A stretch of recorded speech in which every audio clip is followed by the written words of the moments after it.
Mesdames, Messieurs, bonsoir. Merci d'avoir choisi Gabon News pour vous informer. Voici les titres. Une assemblée générale s'est tenue ce matin par le syndicat national de santé SYNAPS qui continue de s'interroger sur les véritables modalités de paiement de la prime d'incitation à la performance, un sujet qui continue de faire couler beaucoup d'encre et de salive. Et puis le secrétaire général du Parti démocratique gabonais qui a initié une conférence de presse au siège du dit parti dans le but de débattre des sujets factuels, mais aussi mettre en avant les réalisations des projets du président de la République gabonaise. La prime d'incitation à la performance continue de faire parler d'elle. Cette fois, c'est le syndicat national du personnel de la santé, SYNAPS, qui s'interroge sur le bien fondé des modalités de paiement de cette prime. La question a été au centre des discussions hier à Libreville au cours de l'Assemblée générale que le syndicat a tenue. Voyons tout cela avec Patrick Charfery, Martial Tsonga. Il souffle un vent de fronde dans le secteur de la santé. Le SYNAPS a une fois de plus mis sur la place publique le nœud des désaccords qui l'opposent au gouvernement. Cette fois, la principale pierre d'achoppement se trouve être la prime d'incitation à la performance, plus précisément ses modalités de paiement. Au sortir d'une assemblée générale tenue hier, le porte-parole de la structure syndicale précise sa position sur cette épineuse question. Ceux qui sont dans les hôpitaux n'ont pas été pris en charge. Or, il s'agit ici d'une prime d'incitation à la performance. Et le personnel estime qu'effectivement, il n'y a rien de similaire avec la prime de servitude et de risque sanitaire. C'est deux primes différentes. Et en plus, lorsqu'on regarde les modalités de paiement, vous avez un agent de la main-d'œuvre non permanente qui est payé à 100 000 francs dans le cadre de la PIP. Quand vous regardez celui qui reçoit la servitude, donc le risque sanitaire, lui, il est payé à 30 000 francs le mois. Donc du coup, lorsqu'on fait un trimestre pour celui qui reçoit la PIP au niveau de la santé, il a 300 000 et celui qui reçoit la servitude bénéficie simplement de 90 000. Trop d'argent pour ceux qui en ont et peu d'argent pour ceux qui n'en ont pas. Voilà comment on résume ici cette fâcheuse situation. Comment comprendre qu'un directeur général qui a déjà une prime au niveau central, le gouvernement verse une prime quand on est nommé DG, qui n'est pas moins peut-être d'1 million, perçoivent encore dans le cas de la PIP 2 millions encore. Vous voyez, c'est quand même trop d'argent pour ceux qui en ont et peu d'argent pour ceux qui n'en ont pas. À l'aveu des syndicalistes, le gouvernement peut encore rectifier le tir. Ouvert au dialogue, ces derniers souhaitent surtout que le mode de distribution de cette prime s'imprègne encore plus d'équité et de justice sociale. C'était plutôt un reportage de Philippe Ouyaga et Justin Bitigui. C'est la 4e édition des Journées Portes Ouvertes nationales des enfants déficients auditifs, ENEDA, de Libreville. Une cérémonie rehaussée par la présence de Brigitte Ba-Anguillet, ministre de la Prévoyance sociale et de la Solidarité nationale. Le point avec Philippe Ouyaga, Martial Tsonga.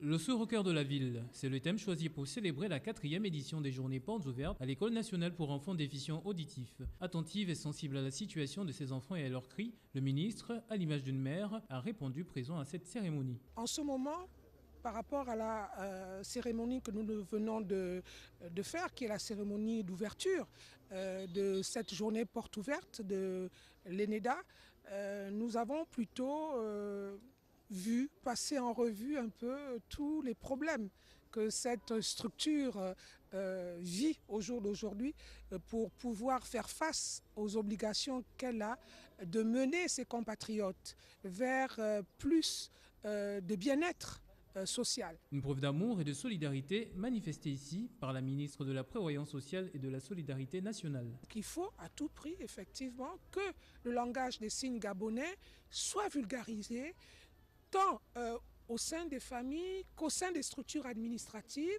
parce que nous voulons aller vers le fait que ces Gabonais-là soient des Gabonais à part entière.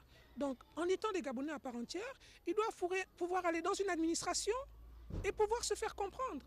Ils doivent pouvoir prendre un taxi et pouvoir se faire comprendre. C'est les réalités de tous les jours. Brigitte Ba-Anguillet reste persuadée qu'avec un minimum de soutien, avec un effort d'adaptation, avec le courage que donne la dignité et l'espérance, une personne sourde peut mener une vie active et comblée comme un citoyen à part entière.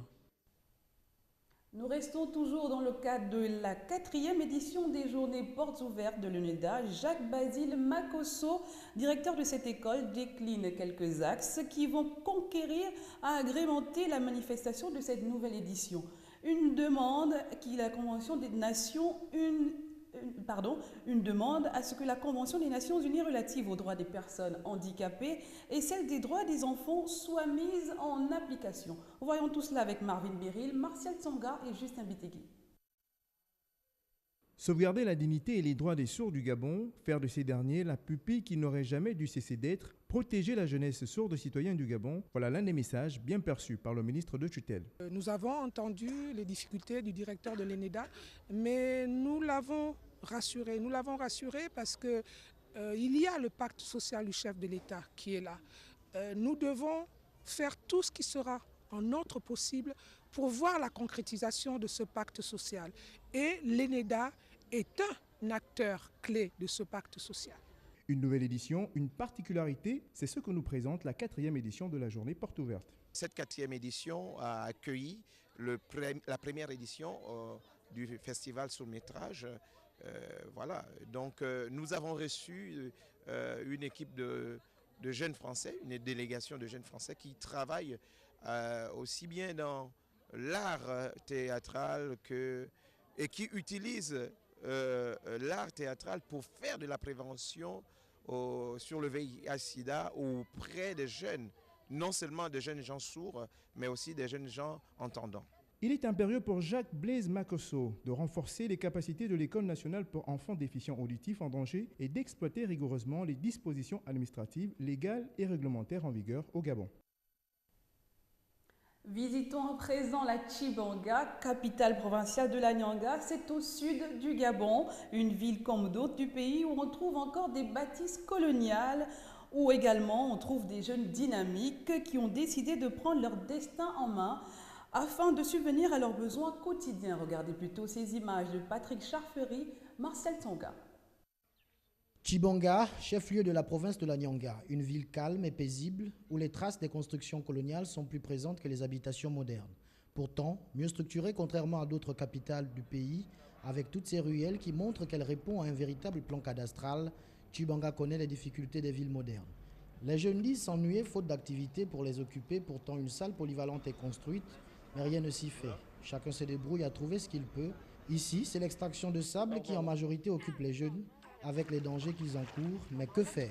Après les cours, c'est l'ennui total. Plusieurs jeunes Ninois non scolarisés et au chômage refusent de nourrir des espoirs vains et disent vouloir quitter la ville et aller dans les villages pour effectuer des travaux champêtres, car c'est peut-être dans ce domaine qu'ils pourront sortir de leurs difficultés existentielles. La direction régionale de santé Sud-Nyanga, base d'épidémiologie et de lutte contre les endémies, est abandonnée elle-même, un bâtiment qui ne répond plus aux normes d'une structure hospitalière moderne.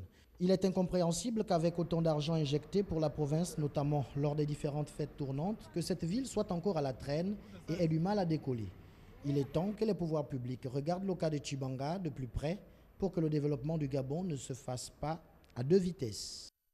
Tout autre chose à présent, le secrétaire général du Parti démocratique gabonais, Faustin Boukoubi, a tenu une conférence de presse au quartier Lui, où se trouve le siège du dit parti. Il a abordé plusieurs sujets d'actualité au Gabon et des réalisations des projets du président de la République gabonaise, Ali Bongo Ondimba. Le compte rendu de ce point de presse avec Patrick Charfery, Refu Itoga et Justin Bitegui.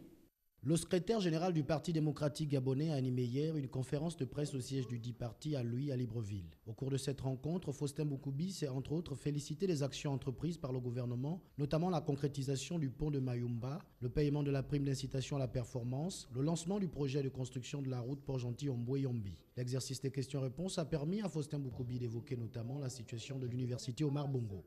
Il y a des problèmes de fond, des revendications légitimes exprimées par les enseignants eux aussi, tout comme les étudiants expriment également des revendications légitimes. C'est indéniable. En même temps, force est de constater que le gouvernement fait des efforts pour y apporter des solutions. Là aussi, c'est indéniable. Je dis, si jamais il y avait des politiciens qui seraient tentés de manipuler qui que ce soit, ou qui le feraient, ça ne peut être que dans leur propre intérêt. Eh bien, que ceux-là s'en abstiennent ou qu'ils arrêtent. Le problème d'insécurité n'était pas en reste. Le secrétaire général du PDG a mis l'accent sur le renforcement des mesures pour freiner l'insécurité galopante au Gabon. Il a par la suite salué les efforts du gouvernement, notamment la démarche pédagogique qui vise à sensibiliser certaines communautés sur les problèmes sécuritaires. Ils sont venus rendre un dernier hommage à Régis Nzongo, animateur de la Radio 9 dans la province du Wellington, où il s'est éteint suite d'une courte maladie la semaine écoulée. Sa dépouille a été exposée à la maison de la radio pour un dernier hommage en fin de semaine. Il a été inhumé dans le 2e arrondissement de la ville d'Oyem, Kenyongori. Nous ne l'avons pas tous connu, mais sa voix restera à jamais dans les mémoires des Oyemois. De son nom, Régis Nzongo Atomo, animateur-producteur de Radio 9, station provinciale du Wellington, s'en est allé.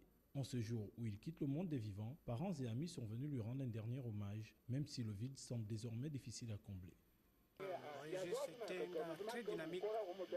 Il aimait surtout son travail. Il était un homme extraordinaire. C'est tout son temps à rigoler, à faire rire.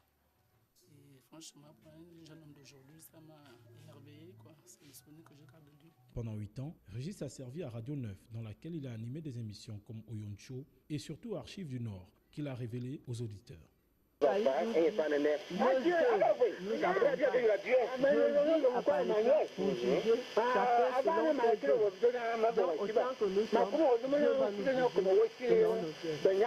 Régis s'en va avec le secret de la seule émission qui menait à la découverte de la province septentrionale à travers son histoire et celle de ses fils. C'est dans le 2e arrondissement d'Oyem que repose l'animateur. Voilà, fin de ce journal. Merci à vous qui nous regardez partout dans le monde. L'info se poursuit sur www.gabonews.com. Je vous souhaite à tous une excellente soirée.